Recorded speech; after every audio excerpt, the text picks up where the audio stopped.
Yo, it's good. It's Heron Preston, and you're watching The Drop at Barneys on Highsnobiety. Peace.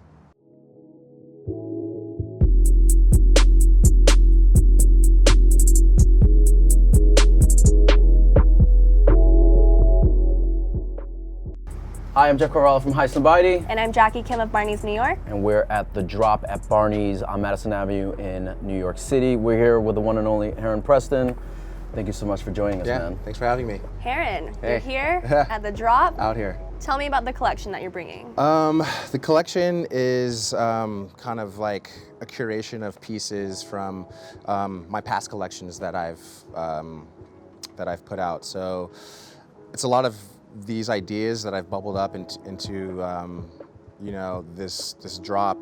So the flames, you'll see a lot of the graphics, like my DNA of like my brand is very graphic heavy. And so you'll see a lot of graphics, like this is the packaging tape. Like if you buy something online, like this is the packaging tape that we use. So I turn that into the ribbing.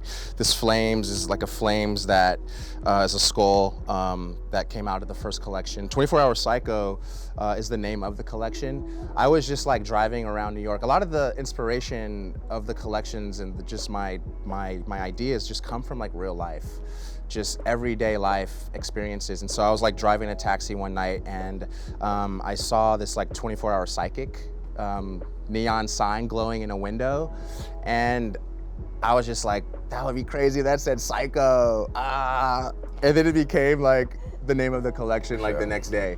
And so just that's just the vibe that I'm on. It's just like real life inspiration. Cool. You've got a lot of kids that have come to see you, of course, and all the other brands that are here. I'm curious, like outside of your own stuff, like what are you excited to see here? Here? Yeah.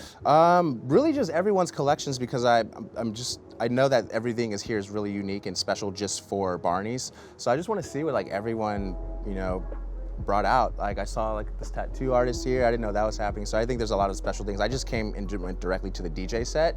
So yeah, after these interviews, I want to just walk around and just see everyone's vibes, what they brought to the table. Yeah, definitely.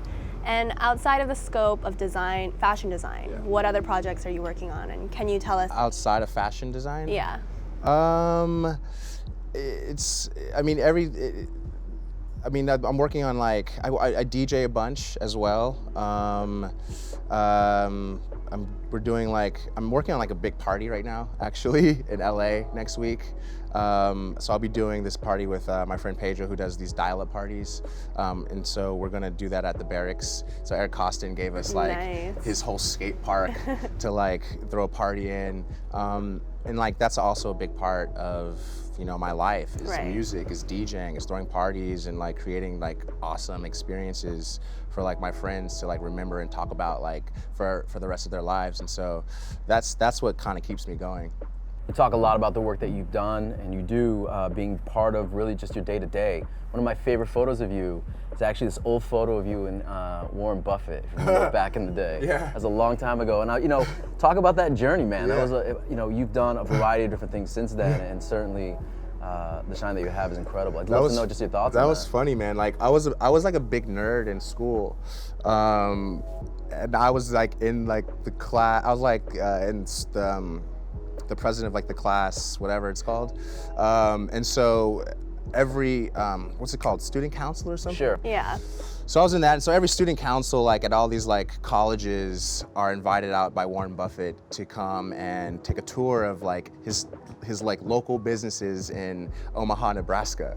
And so we flew out there, and like there's all these other like students from all around the U.S. And yeah, he invites us to his like, what's it called? His Berkshire Hathaway. That website is probably still the same. It's like HTML, little blue links that looks like Craigslist. He's super old school, but the richest man in the world.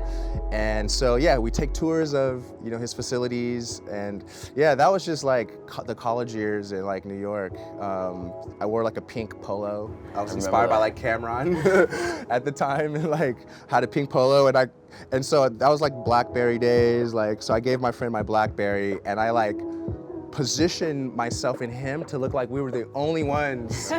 But behind, there was like thousands of kids. But I wanted to make it look like it was just me and him, You were like art at lunch, directing. just You were chilling. like, Yeah. Art directing at like the early stages of like the internet. I'm wondering if one day he'll just show up to one of your sets and just kind of. I would love it.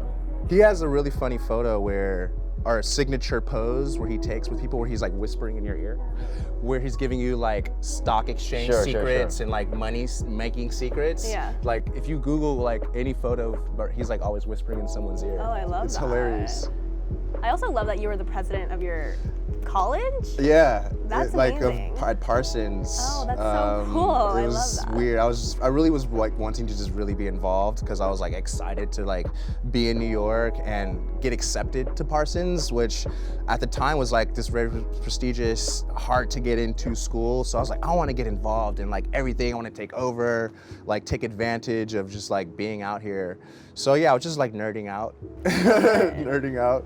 I had like gold fronts, and I was like the president, like the class. You come a long way. Yeah, it's so funny.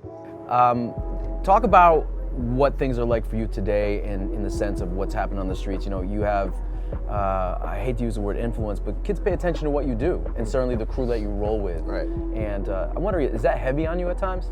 For sure. Yeah, it's super heavy. Like the pressure's on like 24/7, 365. It like never goes away. And so that keeps me on my toes. And now that I'm really putting myself out here with like my collections, because in the past I've always done kind of like one-off projects, but now I'm doing a hell of a lot of press, and I'm pumping out like these collections every year and doing retail tours. And so it's weird, like I live on like Rivington, and like I always just am bumping into like a kid who recognizes me, and it's like, I'm just trying to walk my dog real quick and like pick up his poop, like it's weird, you know. And they're Instagramming you walking that dog. Yeah, so it's like weird, and like I can't wait to move now. But it comes with the territory, you know. Like this is what I signed up for. This is what, you know, wakes me up every morning. Like I just get excited to create. I get excited to just like get these ideas out of my head, and it's awesome that I am able to be in the position to like inspire people and influence their ideas. But yeah, it's like, you know, it's wild, and just joining like this fashion calendar now, like that doesn't end. It's crazy. That doesn't stop. Yeah. You know what I mean? Like I'm not used to it, and so that's been a really big adjustment of, you know, learning how to just build a collection. Like I never challenged myself to have to build collections or learning more of a commercial approach to selling clothes. I've always been super like weirded out with like my ideas and done very like special, unique things, but now I'm entering a whole new world. So I think that's been like, you know, the biggest challenge for me. But it's fun, like I love the challenges. Like, you know, like if you're not being challenged, then I feel like life is kind of boring. Of course. We're in Barneys right now. We're at the drop at Barneys. Like, what is this like for you, man? Like you and, you know, your friends are all here. You know, what does it feel like to be in one of the most prestigious retail locations in the world? It's crazy because, yeah, exactly. I grew up, Barneys has always been this very prestigious, you know, retailer, uptown, New York, Madison Ave. And now to be here, it's like, whoa, like, this is the future. And just to see, like, all of my friends here as well participating in the same thing as me, it's like, just makes it very special. Like, this is a real community of, you know, people that I also look up to and who push me and I push them. And so just to be a part of like the same thing and being recognized and acknowledged for like the work that we do, it's awesome. We're all in the same game. Yeah, it's awesome.